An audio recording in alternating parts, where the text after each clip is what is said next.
यो बहिनीलाई देखेर बहादुरी भन्नुहुन्छ कि के भन्नुहुन्छ? बहिनीको साहस देखेर आफ्नो नानीलाई एक दुईवटा सामान ल्याउँदाखेरि सीमा सुरक्षा प्रहरीले दुःख दिँदाखेरि यहाँ बहिनीले प्रहरी सुरक्षाकर्मीमाथि प्रतिकार गरेको लाइक तपाईँ के भन्नुहुन्छ? ल हेर्नुहोस् त यो भिडियो। ठिकै हो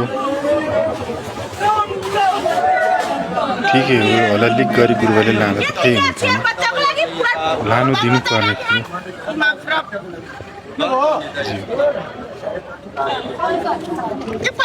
बहिनीको कुरा पनि तार्किक र गम्भीर ठिक छ कुरा।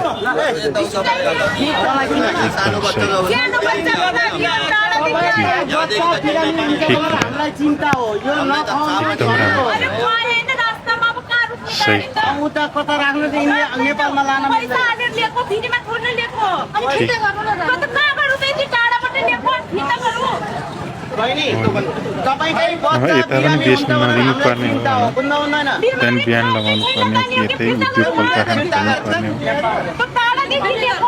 पोखरीमा पनि उताबाट पारिबाट आउने ठुला खालको व्यापारीहरू तस्करीहरूलाई पक्रिनु पर्ने हो।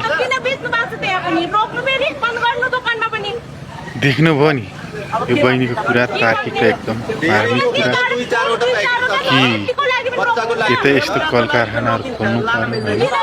ठुला व्यापारीहरू तस्करीहरू उता विषादी मिसाएर ल्याएको तरकारीहरू माछा मासुलाई प्रतिबन्ध गर्नु पर्यो होइन। अहिले स्वाइन फ्लू बर्ड फ्लू जस्ता रोगहरू यहाँ चाहिँ नेपालमा मात्रै राख्नुको कारण के हो?